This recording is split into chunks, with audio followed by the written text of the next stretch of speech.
ఆపితే పెళ్ళాపండి.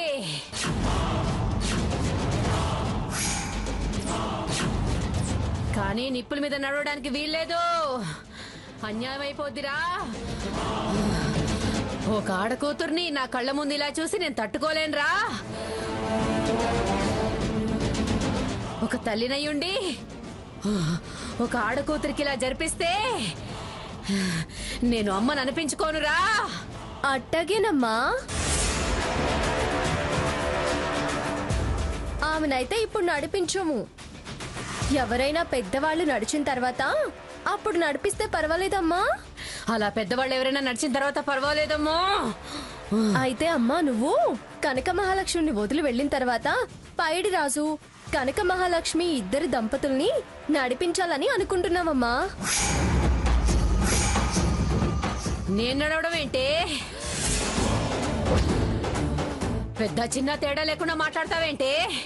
పెద్ద చిన్న ఏంటమ్మా, అమ్మవారు వదిలి వెళ్ళిపోయిన తర్వాత కనక మహాలక్ష్మి కదమ్మా మీరు.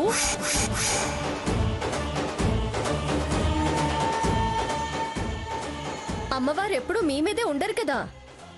అమ్మవారు వదిలి వెళ్ళిపోయిన తర్వాత కనక మహాలక్ష్మిని పైడి రాజుని నడిపిస్తే ఒక పని అయిపోతుందమ్మా.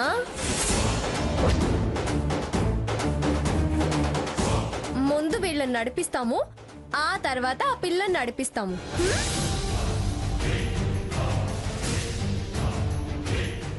నేను నడవడానికి వీల్లేదే, నేను అమ్మవారినే. అదేమిటమ్మా, నువ్వు కనక మహాలక్ష్మివి కాదంటావు, ఆ పైడి రాజుని నడవద్దంటావు, ఈ ఊరి కట్టుబాట్లని కాదంటావు. అమ్మవారివి నువ్వే ఈ ఊరి కట్టుబాట్లు కాదు అంటే మరి ఊరు ఏమైపోతుందమ్మా? చల్లగా చూసే తల్లివి, నువ్వే న్యాయం చెప్పు. పోనీ నన్ను మా ఆయన్ని నడవమంటావా? చెప్పమ్మా. మాకేం అభ్యంతరం లేదు. మీరు నడవడం ఏంటి? అయితే నడవండి, మీ ఇష్టం.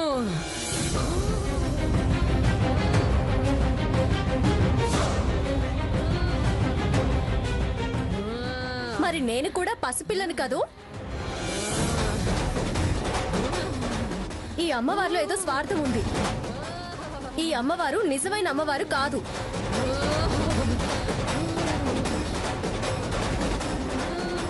చేతిలో హారతి కర్పూరం వెలిగించండి. ఆ నిప్పులు తీసుకొచ్చి ఆవిడ చేతిలో పెట్టండి.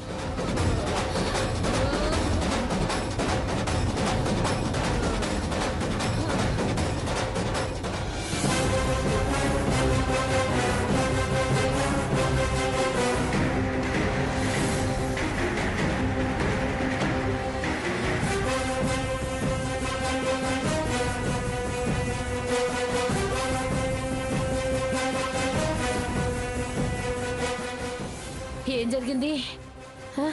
ఏం జరిగింది? నీకు అమ్మవారు పూనింది లేవే.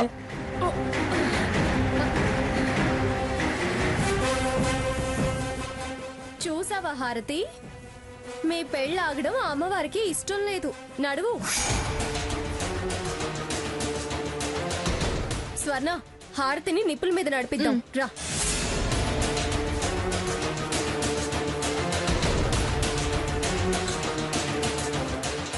నడు.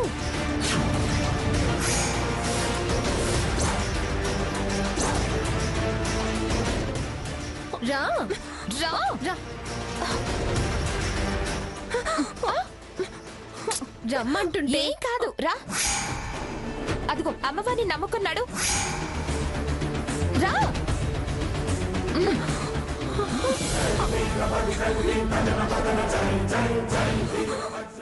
రమ్మంటుంటే అమ్మవారిని నమ్ముకున్నాడు.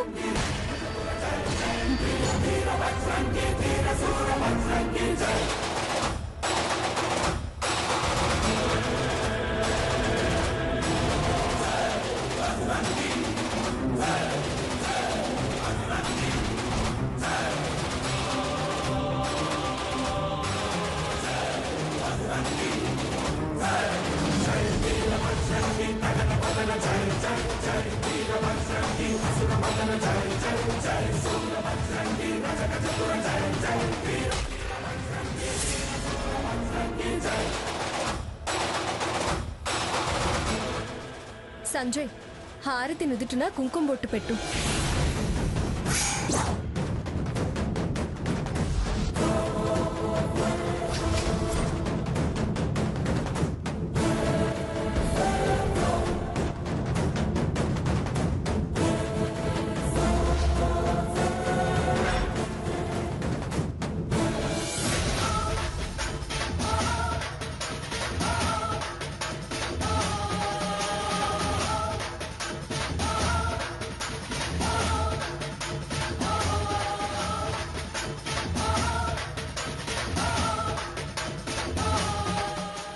శీఘ్రమేవ కళ్యాణ ప్రాప్తిరస్తు. లేవండి.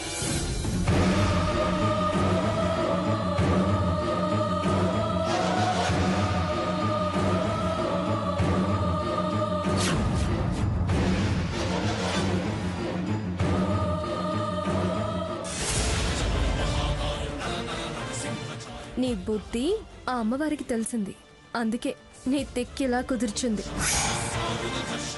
బీపీ పెరగడమే కానీ పెళ్లి బాచాలు మాత్రం ఆగవు.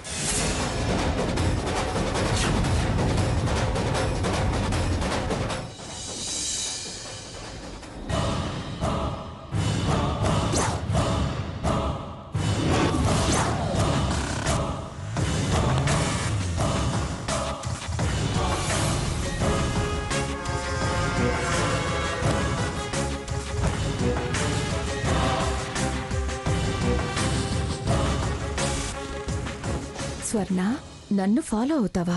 ఇప్పుడు బుక్ చేస్తాను చూడు సాకేత్ని. ఈ దెబ్బతో నేను అనుకున్న పని పూర్తవుతుంది, పెళ్లి ఆగిపోతుంది.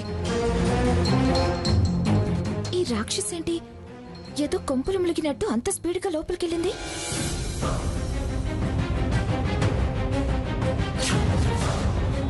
అది గదిలోకి దూరి తలుపులు మూసింది.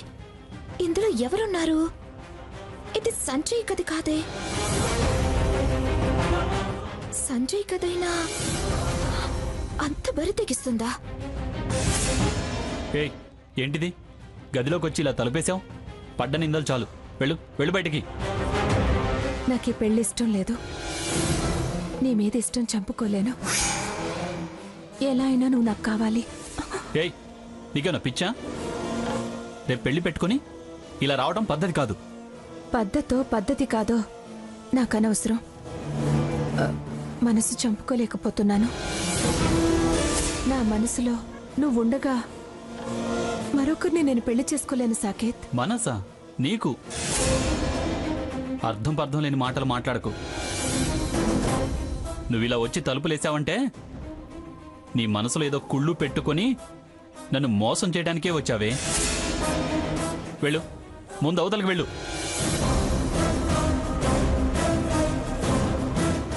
సిగ్గు విడిచి నీ మీద నాకున్న కోరిక చెప్తుంటే మగాడివి నువ్విలాగేనా మాట్లాడేది? నా ప్రేమను అర్థం చేసుకో సాకేత్. ప్రేమ నీకు? ఆ మాటకి అర్థం కూడా తెలీదు. చూడు, నలుగురికి తెలిస్తే ఆ సంజయ్ కూడా నిన్ను అసహించుకుంటాడు. వెళ్ళు, ముందు అవతలకి వెళ్ళు. నాకింతకన్నా మార్గం కనిపించట్లేదు సాకేత్. అతను అసహించుకోవడమే నాకు కావాల్సింది. అతను చీ అంటే నన్ను అంగీకరిస్తావా? చీ అనడం కాదు, చంపి పారేస్తాడు. అంత ప్రేమించే మనిషి ఉండగా ఇలా బరి తెగించి నా దగ్గరికి వస్తావా? బావా? బావున్నాడేంటి ఈ రూమ్లో? అంటే వీళ్ళిద్దరూ ప్లాన్ చేసుకున్నారన్నమాట. ఉంటే చెప్తా నీ సంగతి. ఆపు నీ డ్రామాలు. మర్యాదగా బయటికి వెళ్తావా లేదా? నడు, లేకపోతే నేనేం చేస్తానో నాకే తెలీదు. సాకేత్, అది కాదు, నేను ఇంకేం మాట్లాడకు, చంపి పారేస్తాను. పదో. సాకేత్, అది కాదు, నేను చెప్పేది విను సాకేత్. గెడవ్.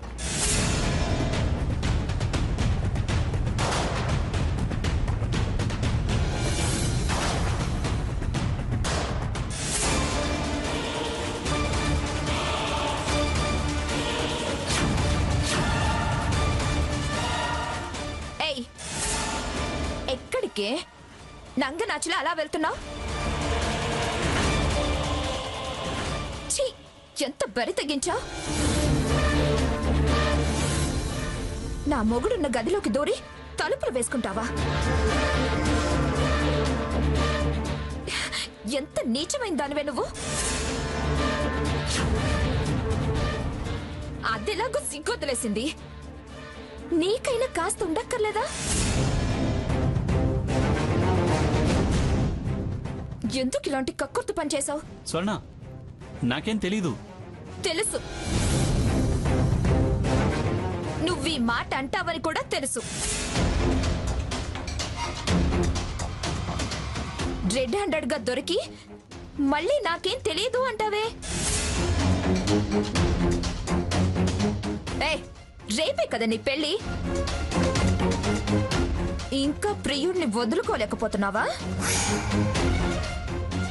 ఇంతమంది ఇంట్లో ఉండగా ఇలాంటి సిగ్గులేని పనికి తెగపడ్డావంటే ఎంతకు తెగపడ్డారు? మోజు మంచి చెడు వదిలేస్తుందని నిరూపించారే. స్వర్ణ, లేనిపోనివన్నీ ఊహించుకోకు. ఊహించుకోవడం ఏంటి? ఊహించుకోవడం కళ్ళోరం మీ భాగోతం చూసాగా. నువ్వు బుకాయిస్తే నిజం అబద్ధం అయిపోదు. అబద్ధం ఆడినంత మాత్రాన నిజం మరుగున పడిపోదు. మీరు గదిలో దూరి తలుపేసుకొని నాది ఊహ అబద్ధం అంటావే? స్వర్ణ, నువ్వాగు. అసలు మీరిద్దరూ ఈ గదిలో ఎందుకున్నారు? తలుపులు ఎందుకేసుకున్నారు? ఏం ప్రశ్న కాది? ఆడ మగ కోరికలున్న వాళ్ళు గదిలో ఎందుకుంటారు?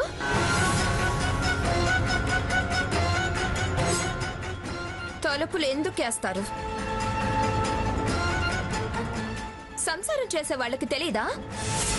చెప్పవే, చెప్పు. మా అక్క అడుగుతుందిగా, చెప్పు. స్వర్ణ, నేను తాతయ్యతో మాట్లాడదామని ఈ గదికొచ్చాను. తాతయ్య కనిపించలేదు. అక్కడ మ్యాగజైన్ కనిపించేసరికి చదువుతూ కూర్చున్నాను. అంతలో ఈ మ్యాగజైన్ వచ్చింది. దీన్ని చదివావా? స్వర్ణ, పిలవకు, అసహ్యం వేస్తుంది. స్వర్ణ, నీ నాగమన్నాను కదా. వినడం మొదలు పెడితే ఎన్ని హరికథలన్నా చెప్తారు. నీ నాగమన్నాను కదా, కాసేపు ఆగు. హారతి స్పీడ్గా గదిలోకి వచ్చి తలుపేసింది. నాకు ఈ పెళ్లి ఇష్టం లేదు. నీ మీద ఇష్టం చంపుకోలేను. నా మనసులో నువ్వుండగా మరొకరిని నేను పెళ్లి చేసుకోలేను సాకేత్. సిగ్గు విడిచి నీ మీద నాకున్న కోరిక చెప్తుంటే మగాడివి నువ్వు ఇలాగేనా మాట్లాడేది?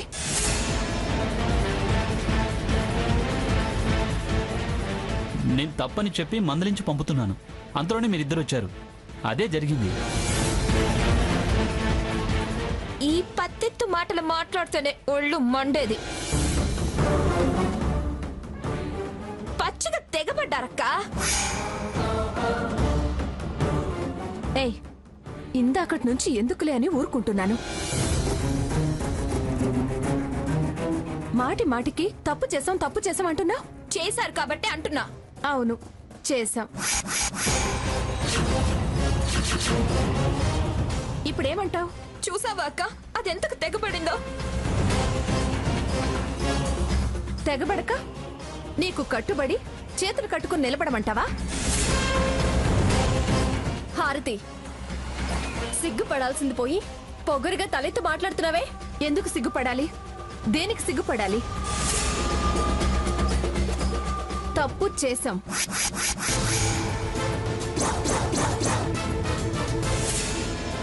ఏం చేసుకుంటారో చేసుకోండి. పళ్ళు రాలతాయి. లేనిపోని మాటలు మాట్లాడి నన్ను ఇరిగించాలని చూడకు. అయిపోయిందక్క, నా బతుకు సర్వనాశనం అయిపోయింది. స్వర్ణ, తను కావాలనే అలా మాట్లాడుతుంది. ఏదో రభస్ చేసి పెళ్లి చెడేలా చేయాలని ప్లాన్ వేస్తుంది. అది నువ్వు నమ్మి ఆవేశపడకు. ఇంకా ఆవేశపడద్దంటావేంటక్క? అదంటుందని కాదు, జరగాల్సిందంతా జరిగిపోయింది. స్వర్ణ, తప్పుగా అనుకోకు. ఇదంతా ఈవిడ చేసిన కుట్ర స్వర్ణ. అంతే స్వర్ణ, నువ్వు అనుకున్నట్టు అక్కడేమీ జరుగుండదు. దీన్ని పెద్దది చేసి ఆ సంజయ్కి తెలిసేలా చేస్తే అతను పెళ్ళొద్దని ఇక్కడి నుంచి వెళ్ళిపోవాలని ప్లాన్ వేస్తుంది. నువ్వు దాన్ని భూతద్దంలో చూసి ఈ గొడవను పెద్ద చేయకు. అవును స్వర్ణ, నేను ఏ పాపం చేయలేదు. వద్దు, ఇంకా నన్ను మోసం చేయాలని చూడొద్దు. నీ మాయ మాటలు నమ్మను కాక నమ్మను. వీళ్ళ బంధం పెనవేసుకుపోయింది.